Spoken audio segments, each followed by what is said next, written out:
Hi guys, welcome to Visho info. Thirupagam recipe எப்படி செய்கிறதுன்னு பார்க்கலாங்க. வீடியோக்குள்ளே போகிறதுக்கு முன்னாடி நீங்கள் இன்னும் நம்ம சேனலை சப்ஸ்கிரைப் பண்ணுன்னா சப்ஸ்கிரைப் பண்ணுங்கள். அப்படியே பக்கத்தில் இருக்கிற பெல் ஐக்கானை கிளிக் பண்ணுங்கள். அப்போ தான் நான் போஸ்ட் பண்ணுற வீடியோ எல்லாத்தையும் நீங்கள் உடனே பார்க்கலாம். வீடியோக்குள்ளே போகலாங்க. திருப்பாகம் ஸ்வீட் ரெசிபி செய்ய போகிறேங்க. கடலை மாவு 1 கப் எடுத்து வச்சுருக்கேன். 1 கப்பு நெய் எடுத்து வச்சுருக்கேன். 1 கப்பு பால், 2.5 கப்பு சர்க்கரை எடுத்து வச்சுருக்கேங்க. இதுக்கு சர்க்கரை போட்டு பண்ணால் தான் நல்லாயிருக்கும். கருப்பட்டி, வெல்லம் இதெல்லாம் போட்டு பண்ணலாமான்னு தாராளமாக செய்யலாம். ஆனால் இது ரெகுலராக சர்க்கரை போட்டு தான் செய்வாங்க. நான் இந்த நெய்லேயே ஏலக்காய் தூள் மிக்ஸ் பண்ணிட்டேன். உங்கள்கிட்ட குங்குமப்பூ இருந்தால் தாராளமாக சேர்த்துக்கலாம்.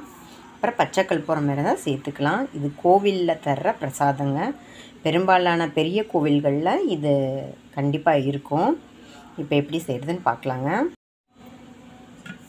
நாம் ஒரு பாத்திரம் எடுத்துக்கலாங்க. அதில் நம்ம எடுத்து வச்ச கடலை மாவு சேர்த்திக்கலாம். எல்லாம் ஒன்றா மிக்ஸ் பண்ணியே நம்ம செஞ்சுக்கலாம். இந்த ரெசிபி ரொம்ப ஈஸியான ஸ்வீட் ரெசிபி. இது வரைக்கும் சமையல் தெரியாதவங்க, சின்ன குழந்தைங்க கூட தாராளமாக இது செஞ்சுக்கலாங்க. நம்ம எடுத்து வச்சு 1 கப்பு பால் சேர்த்திக்கலாம். அப்புறம் 1 கப்பு எடுத்து வச்சுருந்தோம், அதையும் இப்போ சேர்த்திக்கலாங்க. சிம்மில் வச்சு இந்த ரெசிப்பியை நம்ம கிளறணும். அப்போ தான் அடி பிடிக்காமல் இருக்கும். அதுக்கப்புறம் நம்ம 2.5 கப்பு சர்க்கரை எடுத்து வச்சுருக்கோம்.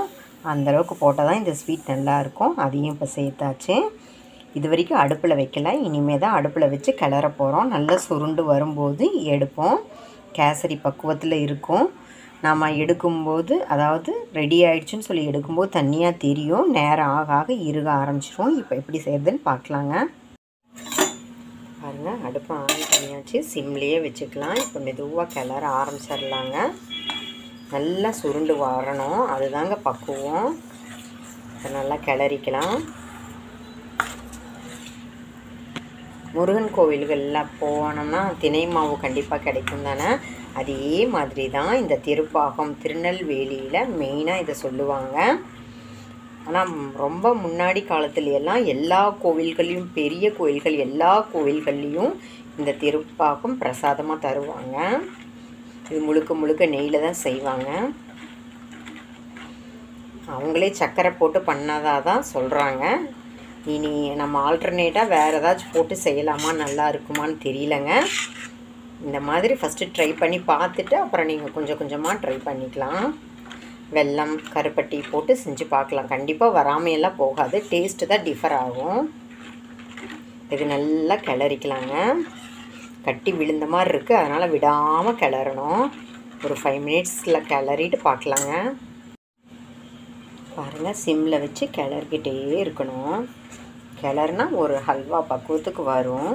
கடைசியாக நம்ம பார்க்கும்போது கேசரி மாதிரியும் இல்லாமல், பால்கோவா மாதிரி இல்லாமல், கண்டென்ஸ்டு மில்க் மாதிரியும் இல்லாமல் டிஃபராக இருக்கும்.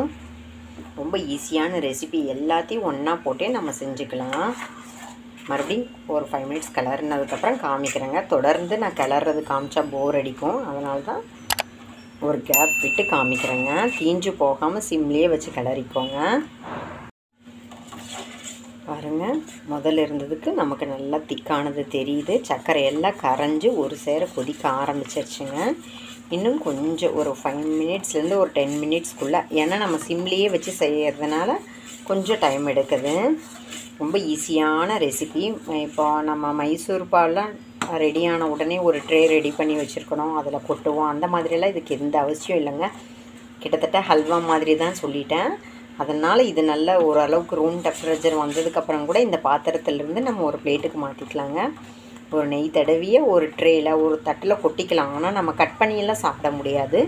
ஹல்வா மாதிரி, பால்கோவா மாதிரி தான் சாப்பிட முடியும். பாருங்கள், நேரமாக ஆக சர்க்கரையெல்லாம் உருகி மறுபடியும் திக்காகிறது உங்களுக்கே தெரியும். டிஃபராக நல்லா தெரியும். அங்கங்கே வெளுத்து போன மாதிரி இருக்குது பார்த்தீங்களா. இதுக்கு கலருக்காக நாம் எதுவும் சேர்க்கறது இல்லை. உங்கள்கிட்ட குங்குமப்பூ இருந்தால் தாராளமாக சேர்த்திக்கலாம். கடைசியாக பொடிச்சு வச்ச முந்திரியை சேர்த்திக்கணுங்க. அவ்வளோதாங்க. முந்திரி 1 கப்புன்னு சேர்த்திக்கலாம். இல்லை நம்ம டேஸ்ட்டுக்கு பிடிச்ச மாதிரி தாராளமாக சேர்த்திக்கலாங்க. இன்னும் ஒரு 5 மினிட்ஸ் கிளறிக்கலாங்க. பாருங்கள், நம்மளோட திருப்பாகம் ரெசிபி ரெடி ஆகிடுச்சுங்க. இந்த பக்குவத்தில் எடுத்தால் கரெக்டாக இருக்குங்க. ஏன்னா இன்னும் ஆறுனா டைட் ஆகும். கிட்டத்தட்ட மைசூர்பா மாதிரி இருக்கும், அந்த டேஸ்ட்டில் இருக்குன்னு தான் நினைப்போம் நாம. ஆனால் டிஃபராக இருக்குங்க. ட்ரை பண்ணி பாருங்கள். பாருங்கள், எல்லாம் ஒரே கப்பில் தான் அளந்தோம். அதே கப்லேயே 1/4 கப்பு நான் முந்திரி பருப்பு வந்து பவுடராக பண்ணக்கூடாது. பவுட்ரு பண்ணோம்னா எண்ணெய் பிரிஞ்சு வந்துடும். அதனால் ஓரளவுக்கு ஃபைன் பவுடராக, ரொம்ப ஃபைனாக எதிர்பார்க்கக்கூடாது, ஓரளவுக்கு தான் இருக்கணும், அவ்வளோதான். இப்போ நம்ம அடுப்பு ஆஃப் பண்ணிடலாம். இதை நல்லா மிக்ஸ் பண்ணிக்கலாங்க. மிக்ஸ் பண்ணிவிட்டு இது ஒரு பிளேட்டுக்கு மாற்றிக்கலாம். நல்லா ஆறுனதுக்கப்புறம் உங்களுக்கு டைட்டானது தெரியும். இது சூடாகவும் சாப்பிட்லாம், ஆற வச்சும் சாப்பிட்லாம். இப்போ இது நல்லா மிக்ஸ் பண்ணிவிட்டு இது ஒரு பிளேட்டுக்கு மாற்றிக்கலாங்க. பாருங்கள், நல்லா ஆற வச்சாச்சு. எந்த அளவுக்கு திக்காக, முதல்ல நான் ஈஸியாக எடுத்து போட்டேன். இப்போ பாருங்கள், ரிப்பன் மாதிரி விழுகுதில்ல, நல்லா டைட் ஆகிடுச்சுங்க. இப்போ இதை ஒரு பவுலுக்கு மாற்றிட்டு காமிக்கிறேங்க.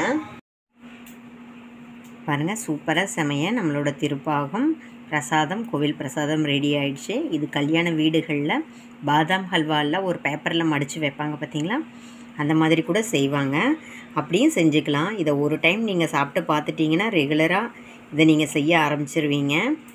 ரெகுலராக ஜாமுனெல்லாம் எல்லார் வீட்டில் செய்வோம், அதே மாதிரி அந்த லிஸ்ட்டில் இதையும் ஆட் ஆயிருங்க. கிட்டத்தட்ட மைசூர் பாக் டேஸ்ட்டு வரும். நம்ம எடுக்கும்போது தண்ணியாக தெரிஞ்சுது பாருங்கள், எந்தளவுக்கு திக்காயிடுச்சு. சூப்பரான ரெசிபி, ஈஸியான ரெசிபி. இது வரைக்கும் எந்த ஸ்வீட்டும் செய்ய தெரியாதவங்க கூட இதை செய்யலாங்க, இவ்வளோ ஈஸிங்க. ட்ரை பண்ணி பாருங்கள். என்னங்க, இந்த ரெசிபி உங்களுக்கு பிடிச்சிருந்தா லைக் பண்ணுங்கள், ஷேர் பண்ணுங்கள், கமெண்ட் பண்ணுங்கள். ஞாபகமாக சப்ஸ்கிரைப் பண்ணுங்கள். ஓகே, பாய்.